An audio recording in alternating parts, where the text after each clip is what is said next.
because the college wants us to use Usia primarily. And there are a number of reasons. One is that I have prepared everything for Usia. And so it would require me to go back and do things over again. And okay, Andy says this doesn't work for me. All right, well, what you can do is these are recorded, and you can go into manage video and you can watch the session if you cannot get it to feed live. Okay, so I'm very frustrated too, and I'm trying not to show it on my face. I'm very frustrated. My first class did not connect. It said the meeting did not exist. We did a Zoom backup, and so I was actually able to meet with the class, and it was an 8-week class. We've only met 2 times total, so I'm kind of stressed out right now. So we're just going to forge ahead, and if it doesn't work for everyone, then I'm sorry, but this is the situation that we're in. So let me look at my notes. Okay, I'm going to start with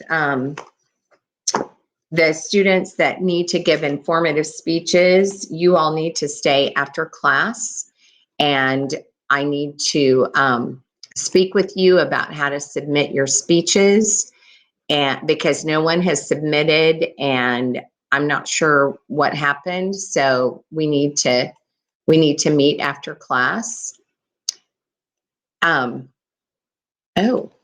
I don't know what that is. I don't know why that's here. That is not something that I even have on my computer.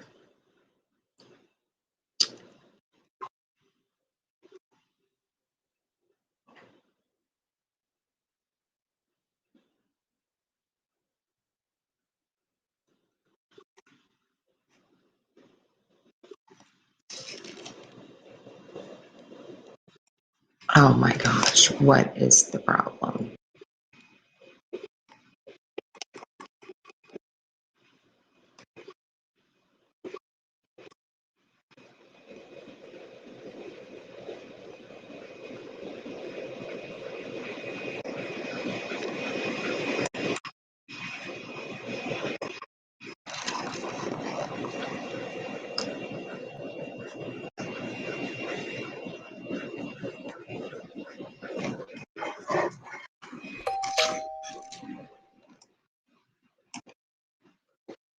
Can you guys hear me?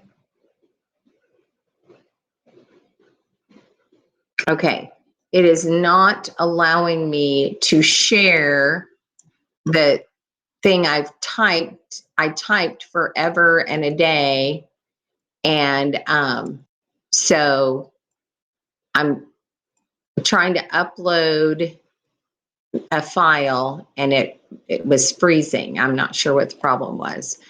So most of you submitted the fact, value, and policy worksheets that we did in class. There was a place to submit it on Blackboard, and I got those from most of you.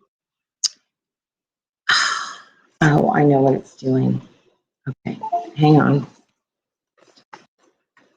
I took the drive out and put it in another computer. Okay. And so I'm glad that you guys did that. You can still submit them. They'll be late, but you still need to do that. And you had 2 different worksheets, the one that we worked on in class, and then also an additional one that you were supposed to get off of Blackboard. And we went through that in class. So, so thank you for submitting those. I'm sorry, I'm trying to get to,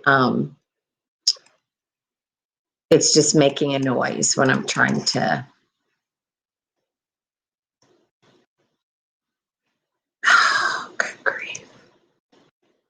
Okay. I'm getting as frustrated as you guys are. All right, here it comes. All right, so we talked about fact, value, and policy. And one of the things that you must do in your planning of your speech is you must decide if you're discussing a question of fact, whether something is true or false, whether you're discussing a question of value, which is the worth of something. And then you also can choose a policy question, which might also be combined with a fact or a value question. And so you have to make that decision. So that's what we talked about on Thursday, and you continued to work on that and submitted that homework assignment. Now, let's look at this, and this is posted on Blackboard. So, Lori, I'm going to call on you, but and because it must be something important, but I need to. You guys need to let me finish my sentences. Okay, go ahead. Okay, two things. One, I think there's a little bit of confusion on what was supposed to be turned in. Was it just the one we did not do in class or both? Both. Okay, so I only submitted one, even though we did the one in class. So then I'm now going to be email the other one to me. Just email it to me because it won't let you submit another one. Okay, and then the other question is, we went into, or at least I did, I think a couple other people did, just went into Blackboard to see if, like the recorded videos, and I don't see anything in that use your lecture link. Because I have not published them yet. Oh, okay, got you. That's it. Okay, all right, thanks.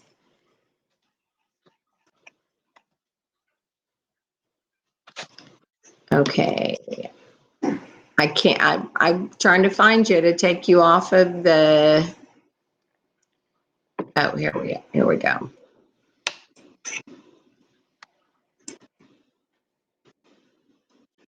Okay. So I hope you guys all heard the answer to that. If you only submitted one, you're going to have to email me the other one. The one that we did in class, you were sending it to me to show that you did it. And so you can get credit for that. And the one that you did as homework, you were supposed to combine those two documents and submit that on Blackboard. I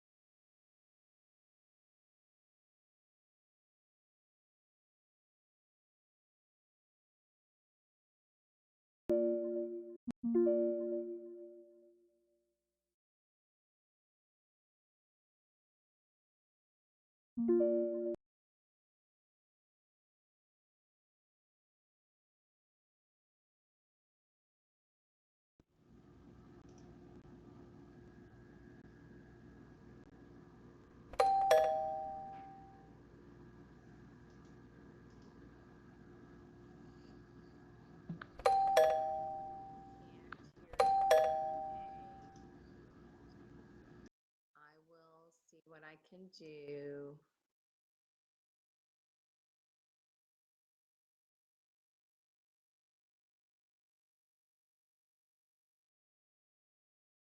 Can you hear me now? Hello, can't hear, still can't hear. Okay, I'm going into settings.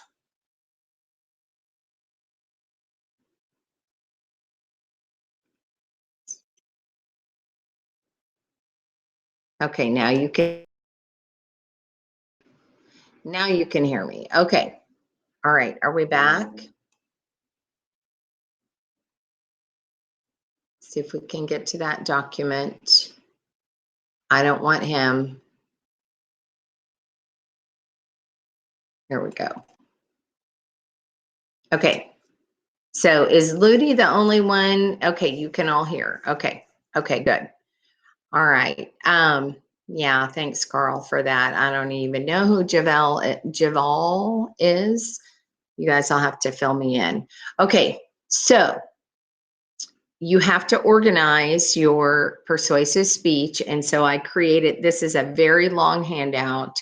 And if you want to print it out, you can, but you can just use it for reference. But I'm going to have it up here while we're talking today so you know what I'm talking about. So you have to write your specific purpose for your persuasive speech. And on your planning worksheet, it has a place for you to identify if it's fact, value, or policy. But then you have to write your specific purpose and look at the quote for your specific or for persuasive speaking. Your general purpose is to persuade, obviously. So your specific purpose should begin with something like to persuade my audience to take some sort of action or to convince my audience to think a certain way. So let's look, these are the first examples are on questions of fact. And one of the things you have to know is that when you're doing a question of fact, you're mainly focusing on reinforcing or changing how people think, not how they behave. Okay, so these are examples of that. Number one is a chronological pattern of organization. And for fact, you want to use chronological, topical, or spatial. Spatial. So the first one is chronological, and the topic is the peak in worldwide oil production. And the specific purpose is to convince my audience that oil production in the world has not yet peaked. So we're going to divide this up into main points in just a little bit, but see how that is a question of fact. So that's what you're trying to prove to us. And then the thesis is recent evidence shows that worldwide oil production has increased and will continue to increase. So you're going to look at that chronologically of how it's increased. And then here's a topical example. Causes of autism is the topic, and the specific purpose is to convince the audience that the causes of autism are unknown. And then the thesis, current theories about autism have not identified its cause. And I would go into more detail actually on that thesis and include the main points that I'm going to cover because they're very clear. Generic theories, environmental theories, and biosocial theories. Okay, so this is how a topical organization pattern would look. All right. And once again, this is posted on Blackboard, so you can go back and look at this. So when you're organizing your persuasive presentation, it's very similar to organizing an informative, but we added a few, two different kinds of organizational patterns that work specifically for persuasive. So this is another example of a chronological organizational method, and it's the oil production speech. And look at the main points. Oil production has been highly variable throughout history, quadrupled in the past 5 years. New sources discovered recently, and it will continue to increase. So that's another example of chronological. And the words up here under chronological organization, the example below shows how the thesis of the oil production speech suggests a chronological pattern. Okay. Then the next one is another chronological pattern, and it's electric cars is the topic, and it shows how they are developed chronologically. And I think there are 2 points on the following page. I tried not to do that. Here are the final 2 points for chronological. You can also use spatial, and I thought this is a good organizational pattern because they're talking about health risks in international travel. And I thought, how timely is that? We've got a lot of that going on right now. So the specific purpose is to convince my audience that they will encounter health risks when visiting foreign countries. And then visiting foreign countries brings various health risks is the thesis. And then what they're doing is talking about what risks you would encounter in different countries that you might visit. Okay. So, so that's a good example of how you could use spatial. So we've looked at chronological, we've looked at spatial, and now let's look at topical. And this is a speech about the effectiveness of vitamin pills. And it's a topical organization pattern. And the specific purpose to convince my audience that vitamin pills don't improve health. Question of fact, you're going to prove that they don't. And then look at the thesis. It sets up the main points really well. Although vitamin intake through foods we eat is necessary for good health, vitamin pills are unnecessary and risky to good health. So then let's look at what those main points are. Vitamin intake is necessary for good health. Sufficient vitamin intake occurs through proper eating habits. Vitamin pills add nothing to natural vitamin intake, vitamin pills can create health risks. And so you have nicely laid out topical main points. And then there's another example of topical organization. Another type of organizational method that could be used in a question of fact is cause and effect. And so this one, the topic is handheld cell phone use while driving, and it should say cause and effect. Sorry about that. And then the main points, many states have banned the use of handheld phones for drivers. And as indicated by traffic accident statistics, banning handheld phones while driving reduces accidents and saves lives. And so cause and effect, it shouldn't say problem solution, it should say cause and effect. That was a typo by me. And then here's another example of topical where the audience is calling the audience, or the speaker is calling the audience to action and outlining what they need to do to make this happen, talking about the amount of time spent and things that you could accomplish when you're not on devices. Personal happiness also increases, and then successfully reducing the amount of time connected to electronic devices requires a time budget and following through on commitment. All right, and one more example of topical organization. Now, one that we have not talked about is problem solution organization. So let's look and see what that looks like. This is posted on Blackboard. It is under the persuasive presentation. It's in that content area, so you can refer back to this. Okay, so the type of question on this one is a policy, and it's corporal punishment by parents is the topic, and you're going to persuade the audience that parents never should physically strike their children. And then the thesis goes on to say, because it's harmful, parents should not strike their children and use other forms of discipline instead. So the first main point is the problem. Children will suffer physical and psychological consequences as a result of corporal punishment. And then the solution is parents should never physically strike their children and instead use other forms of discipline. So you can see from this, okay, Andy, you will need to look at the recording. I'll publish it and you can look at it later today. Okay.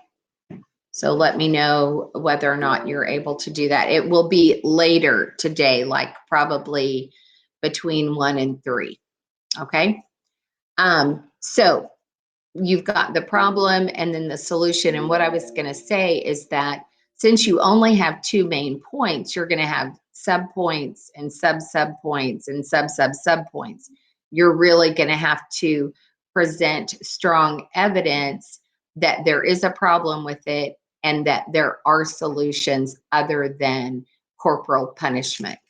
Okay, and then here's an example of problem, cause, solution. They're talking about junk food on campus, and the specific purpose is to encourage students to sign a petition banning the sale of junk food on campus. So let's look at the main points. The problem: many college students are overweight, eat poorly, and have a weak immune system. So you can see from that main point that there are 3 subpoints. The first one is going to be that students are overweight. The second one is going to be that they eat poorly. And the third one is going to be that they have weak immune systems. Okay. And then the second main point is the cause. Junk food is a major contributing factor to these problems. So you're going to talk about that, how students consume sodas and Gatorade and energy drinks, and what kinds of food they eat that is available to them either on campus or going to fast food or going to restaurants. And then, actually, you wouldn't want to do going to restaurants because it's what's on campus. And then we must work to ban the sale of junk food on campus. And so the speaker would have to have a plan in place, a petition that they can sign. Maybe they would, make it available for students to sign during this or at the end of the speech. So that's one example of problem, cause, solution. And then here's another one. And it's border security, and which is, a timely topic, but it's talking about the Canadian border. So to convince my audience to support increased border patrols between the United States and Canada. And then we talk about the problem. Every year, thousands of people cross into the United States illegally from our neighbor to the north, Canada. The cause is that the security on the US-Canada border is lax, making it easy for people to enter our country illegally. And then the solution is we must increase border patrols between the United States and Canada. Okay, I have been handed free donuts at Longview. Yeah, that's definitely junk food. Okay. Hang on, I'm making myself a note. No, I'm kidding. All right. Okay, so is this helpful to you in moving forward to outline your speech? You know that you have options. If you're doing a fact or value speech, you want to do chronological, topical, or spatial. You could also do cause and effect. And then problem, solution, or problem, cause, solution would be reserved for policy. Okay. So this is how you want to use your planning worksheet. And in fact, I think I'm going to make that due after class on Thursday. I want you to submit your planning worksheet so I can see how you're progressing. And we'll talk about that on Thursday, but be working on that between now and Thursday. So you need to write your specific purpose statement once you've identified if you're doing a fact, value, or policy. And then begin brainstorming for what main points you would want to cover, and decide if you want to use a chronological pattern a topical pattern, a spatial, or a cause and effect, or problem solution, or problem cause solution, depending upon what kind of speech you're doing. So any questions?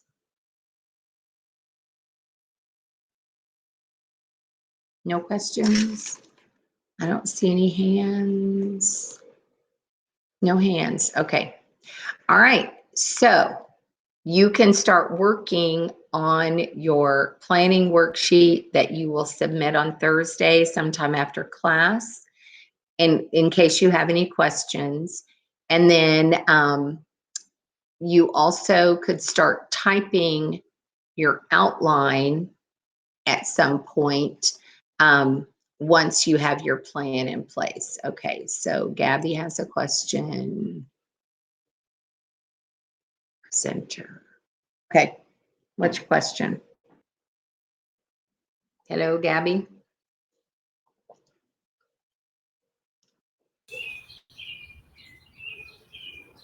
Do we have a due date yet for the speech? I'm sorry, say that again.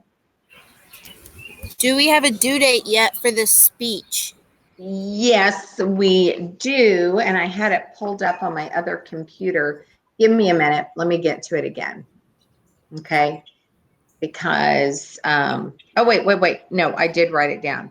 So today is the 7th.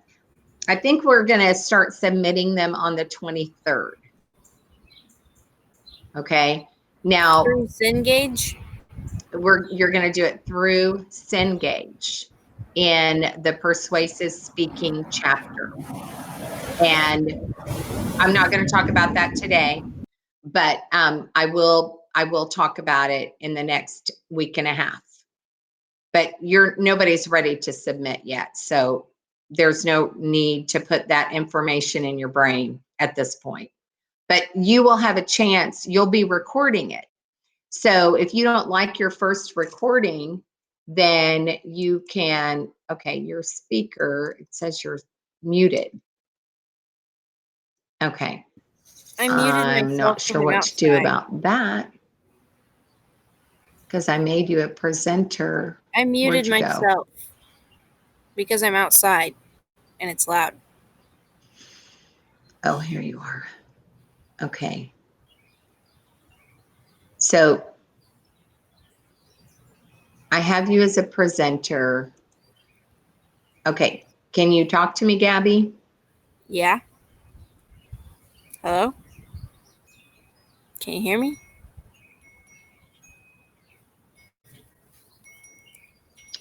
Gabby, are you there? Yes? Okay. For some reason, it had you muted.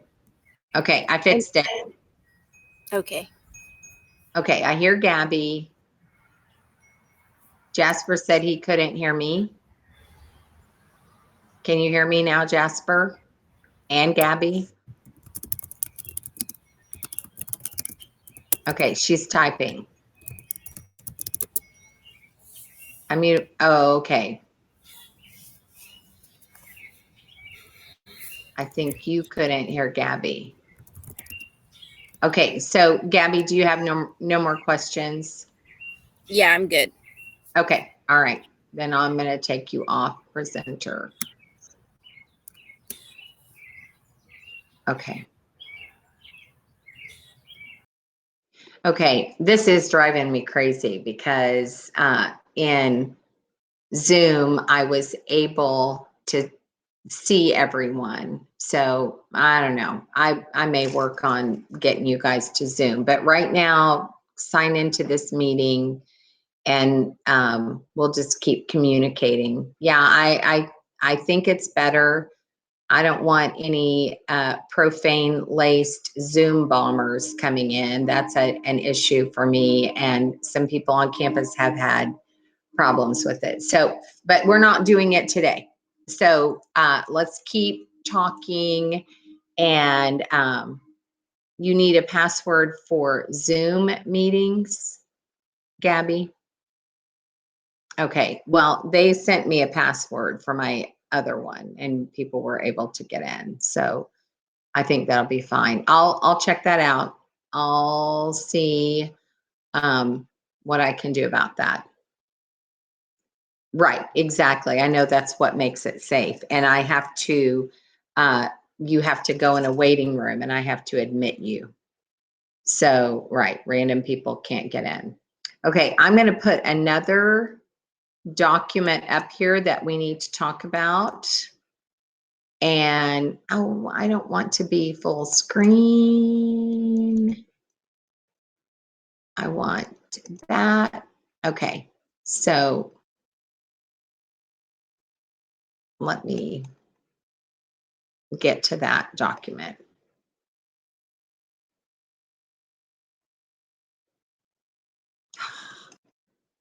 Hang on.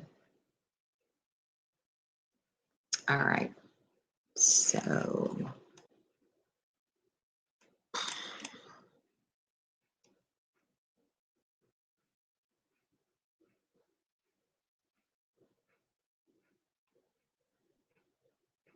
that's not it.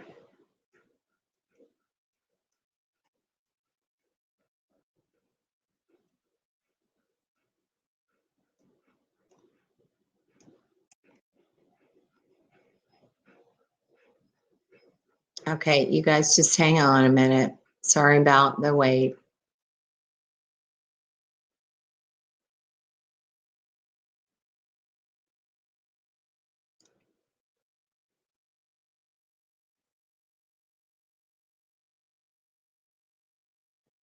Okay.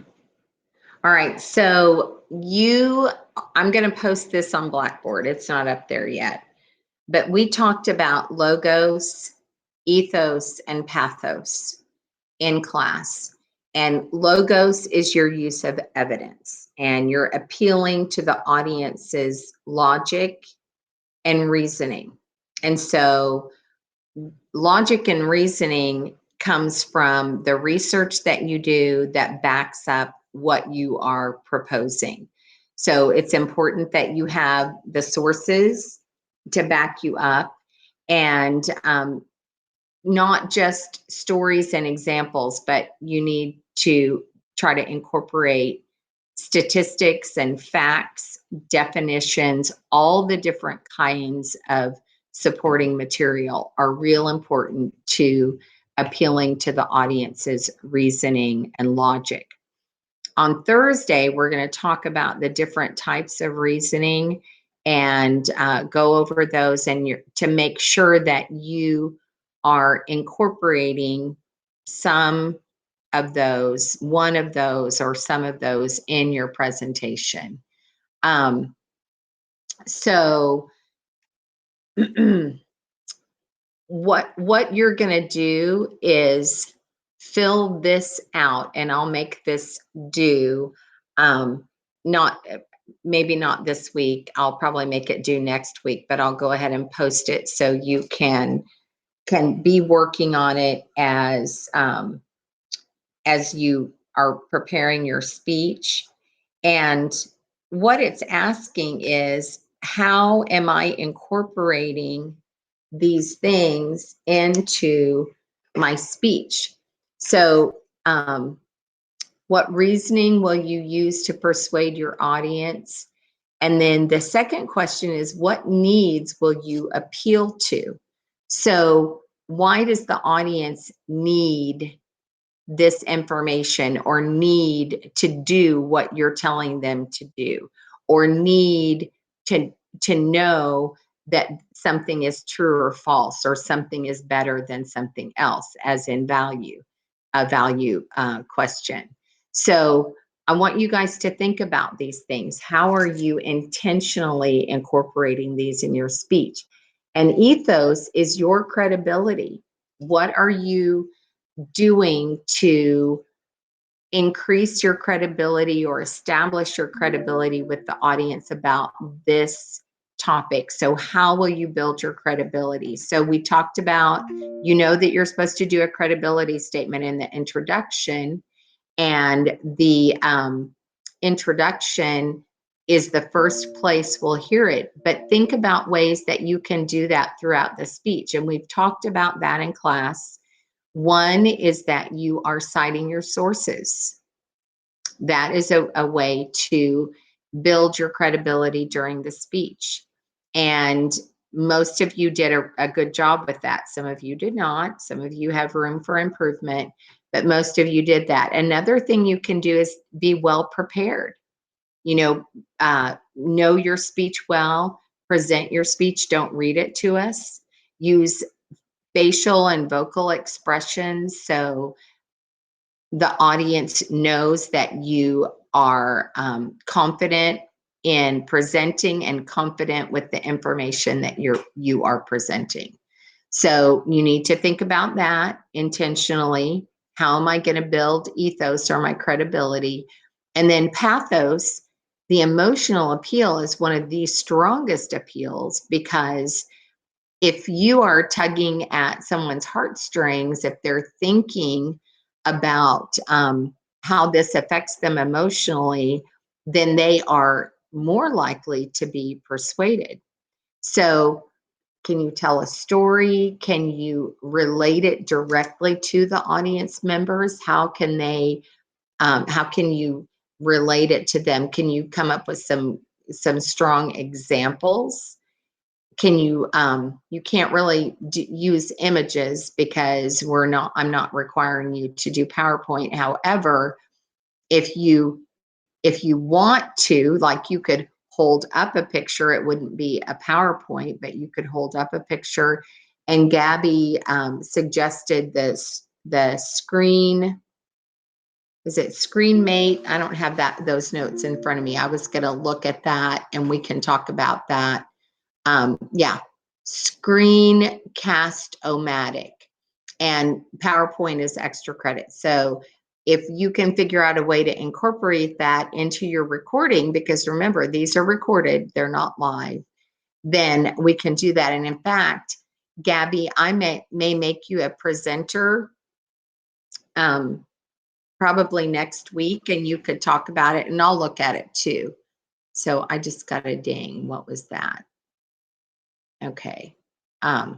And Michaela pointed out that I suggested that PowerPoint could be extra credit. Yes, you don't have to do it. If you want to incorporate it, that would be great, because then you could use those images for an emotional appeal, and that would lend strength to your persuasion. And then the other oaths, we have logos, ethos, pathos, and mythos is the one that the textbook added, where you appeal to culture. So a cultural appeal. So it could be, an American folk story, or it could be, something from American history or another culture. If that suits your particular speech. So this is something that you need to incorporate intentionally into your speech, the use of logos, ethos, and pathos. And this will be a written assignment that you will submit on Blackboard. Okay. So let me talk to you about, I can't really pull up the schedule because I don't have everything changed on it, but let me talk to you about it for a minute. So this week we're talking about structuring your speech, getting it organized. What are your main points? And intentionally considering logos, ethos, and pathos. And of course, during this whole process, you're researching and finding sources for your 5 total sources if you're doing a speech, not if you're doing a group. And then we're going to talk about reasoning on Thursday. And then next week, we're going to continue to work on the speeches, and I'm going to have you submit some things ahead of time, so you won't necessarily have a notebook that you submit. There are going to be a few things that I will have you submit when you do your speech, that will probably your journal, your audience analysis, and there was one other thing I was going to put in there, and we need to work on surveys. We'll get that figured out on Thursday, and you guys can get those sent out so people can start doing those. Now, if you already have your survey done and want to start sending those out, you may do that. And so you'll be one step ahead, but we'll cover that on Thursday. I'll make sure that we cover that on Thursday. Did someone raise their hand? So some of you may be ready to go ahead and send out your surveys, and you can certainly do that because I put on Blackboard the capability for you to email everyone in class. You can do that. You can send out an email to all, and when you get someone's survey, you just fill it out and send it right back to them. And so you're going to have several, over 20 surveys to manage, but you can do it. It's not that big of a deal. Okay. So you can do Google Forms for that, or you can just create a survey that you send out. You could do it as an attachment, have them fill it out. They attach it back and send it back to you. However you want to do that. But you need to do a survey so you can gather what the audience's knowledge and interest and attitude is in your topic, so you can begin to structure that speech so it is audience centered. Now more than anything in persuasive speaking, you need to think about the audience, not you and I can't say the word, it's too early. If you have a cause that you really are passionate about, but you have to think about, what about my audience? This is supposed to be audience centered. So how can I make it audience centered? Okay, so Anna, you had a couple of questions. Why don't you stay after when I dismiss, and you and I can talk a little bit. I'll just put your mic on, and we can talk because I wanted to answer another question for you. Okay, so between now and Thursday, you need to look at that handout that I put up first today and be working on your planning worksheet. So you know what your main points are. You have a specific purpose. Once your main points are figured out, you can do the thesis. And Anna asked if the requirements are the same. Yes, and they are all on Blackboard. So all the assignments are on Blackboard. Now the way you submit those is going to be different. And so I will put that on the schedule, and we will talk about it in class on Thursday. So hold those. Don't submit anything unless I've told you to submit it until we go over that. So like your planning worksheet, just work on it. You don't need to submit it until you see it appear as a content item or an assignment on Blackboard. And I will send out a message that says, I have posted the assignment on Blackboard. You can begin submitting your planning worksheet or whatever it is. Okay. So hopefully that clears some things up. Any questions? So you guys signed up for a face-to-face class, and we're having to do a mediated online class, mediated communication with me talking and me hoping that you're all listening. Okay, so if you have questions, you can ask now, or you may email me. But I need, at this time, all of you, and there are several who have not given informative speeches, to stay after, and I am going to dismiss the rest of you. Okay, Whitley left. Okay, if you have questions, raise your hand now. If you don't, then you may leave, and I need those who still need to give their speeches to stay. That'd be Michaela, Brenda, Timothy, Rachel, Andrew,